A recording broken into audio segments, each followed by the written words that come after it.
जिंदाबाद जिंदाबाद जिंदाबाद। अस्सलाम वालेकुम साथियों, शुक्रिया अदा करना चाहता हूं सुल्तानपुर के जिलाध्यक्ष का, जिन्होंने आज अपनी मेहनत से इस खूबसूरत महफिल को सजाया है। काबिल तारीफ हैं मिर्जा अकरम अली साहब, सुल्तानपुर की पूरी मजलिस की टीम और पूरे उत्तर प्रदेश के तमाम जिले से आए हुए हमारे मजलिस इत्तेहादुल मुस्लिमीन के कार्यकर्ता साथियों और सुल्तानपुर जिले के गांव-गांव से कोने कोने से आए हुए शोषित वंचित समाज के साथियों, ये सम्मेलन शोषित वंचित समाज का सम्मेलन है। उस शोषित वंचित समाज का सम्मेलन है जिसको इसी मुल्क में 6000 सालों से गुलाम बना के रखा गया था।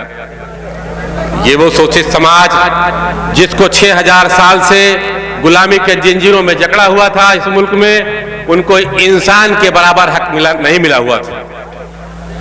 साथियों, इसी मुल्क में दलित समाज की हैसियत थी कि उन्हें अच्छे मकान बनाने का हक नहीं था, दलित समाज के लोगों को अच्छे कपड़े पहनने का हक नहीं था, दलित समाज के लोगों को अपनी खेती करने का हक नहीं था। यह हक नहीं था कि वो अपने खेत रख सके, उनको यह हक नहीं था कि वो तालीम हासिल कर सके। हद तो ये थी कि उनको यह हक नहीं था कि अच्छे समाज की बस्तियों के बगल रह सके, उनको बस्ती से दूर रखा जाता था। इसी मुल्क में दलित समाज की हैसियत ये थी कि उनको कपड़ा पहनने के हक से महरूम किया गया था। दलित समाज के लोगों को कमर के ऊपर कपड़ा पहनने से रोक दिया गया था। इसी मुल्क के मनुवादियों लोगों ने रोक रखा था। यही नहीं, न सिर्फ दलित समाज के मर्दों को बल्कि दलित समाज की औरतों को भी कमर के ऊपर कपड़ा पहनने से रोका गया था, नहीं पहनने दिया जाता था। हद तो यह थी कि दलित समाज की जवान औरतें कमर के ऊपर बरहना रहने के लिए मजबूर थी। ऐसे जुल्म सहने वाले दलित समाज को आजादी के बाद अगर किसी ने हक दिलाने की बात करी तो संविधान की रचयिता माननीय बाबा साहब अम्बेडकर जी।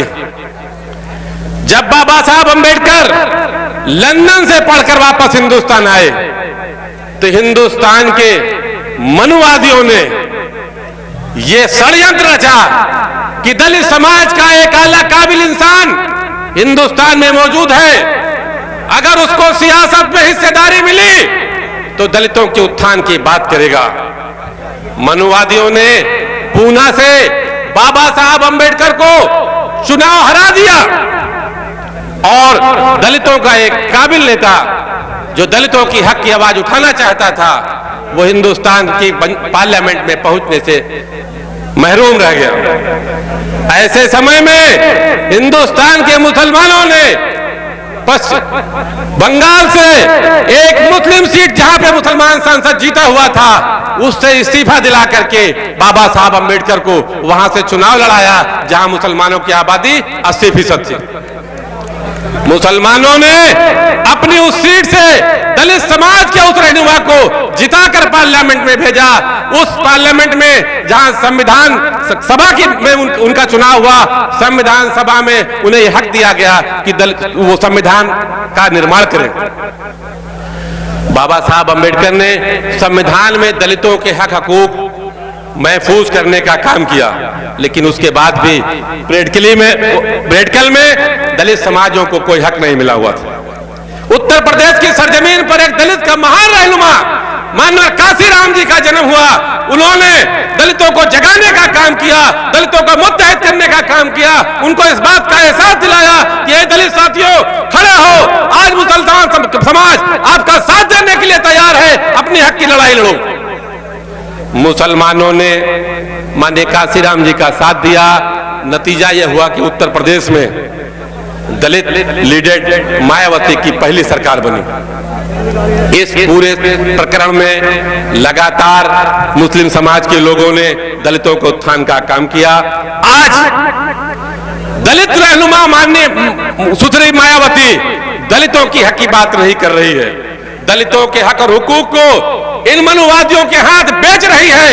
आज हालात ये है कि उत्तर प्रदेश में ये जालिम सरकार दलितों के ऊपर जुल्म कर रही है और उनकी आवाज उठाने वाला पूरे हिंदुस्तान में कोई नहीं है।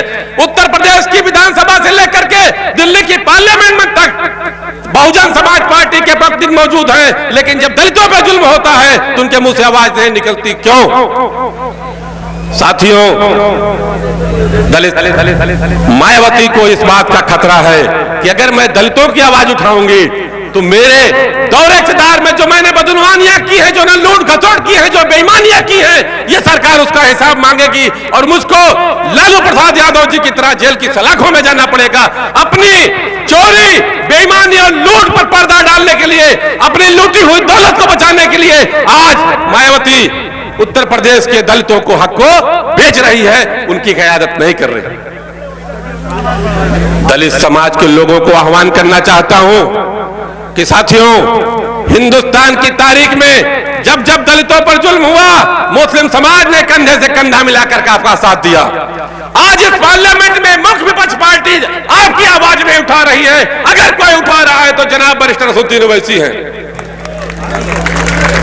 दलित समाज के लोगों, तुम्हारी सियासी रहनुमा तुम्हारे हक हकूक की हिफाजत करने से इस समय नाकाम है। मजलिस इत्तेहादुल मुस्लिमीन तुम्हें आवाज देती है, ऐ दलित समाज के लोगों, मजलिस के झंडे के नीचे आओ। मजलिस तुम्हारे हक और हुकूक की हिफाजत की गारंटी देती है। नहीं आओगे मारे जाओगे। इसलिए मैं तमाम दलित समाज के लोगों से आह्वान करता हूं कि आप मजलिस के झंडे को पकड़े, मजलिस के झंडे को आप अपना हाथ पकड़े और मजलिस के लोग आपको इंसाफ दिलाएंगे। दूसरा, शोषित समाज, उत्तर प्रदेश में बसने वाला बैकवर्ड समाज, हिंदुस्तान में आज तक ये पहली बार है कि मजलिस इत्तेहादुल मुस्लिमीन उत्तर प्रदेश में अपनी क़यादत की बात कर रही है। बैकवर्ड समाज के रहनुमा मुलायम सिंह यादव जी को साथ मुसलमानों ने दिया, उनकी सरकार बनी। एक मर्तबा नहीं, 3-4 मर्तबा उनकी सरकार बनी। 7% का यादव समाज के साथ 22% मुसलमानों ने साथ दिया। एक पीढ़ी नहीं, 2-2 पीढ़ी की सरकार बनी। लेकिन क्या मुसलमानों के साथ हक मिला? मुसलमानों के साथ ही इंसाफ नहीं हुआ जिसने आपका की सरकार बनाई थी। न सिर्फ मुसलमानों के साथ, आज उत्तर प्रदेश में जो ये योगी सरकार है, उत्तर प्रदेश में लगभग 350 यादव का सियासी कत्ल हुआ है।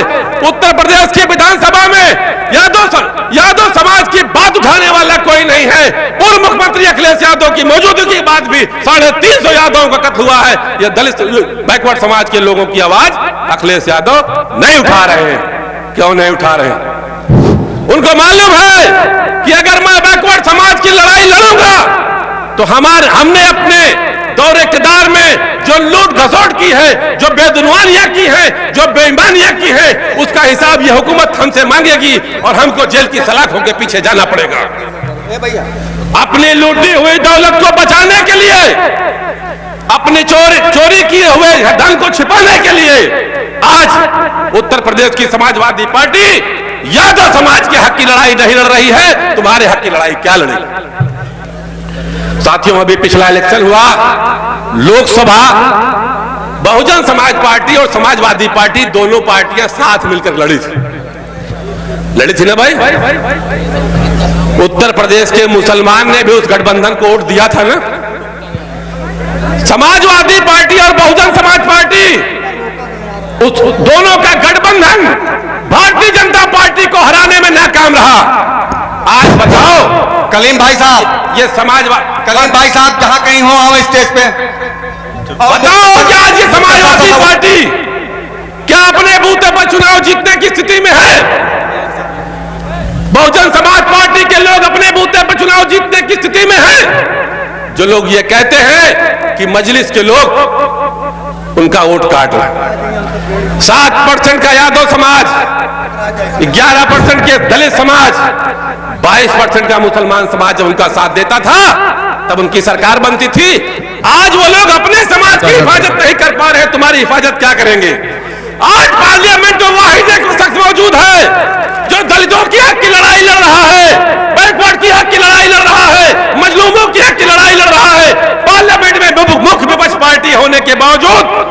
कांग्रेस किसी मुद्दे पर बोल नहीं रही।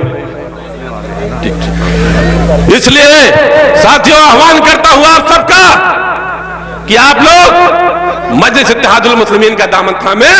क्यों?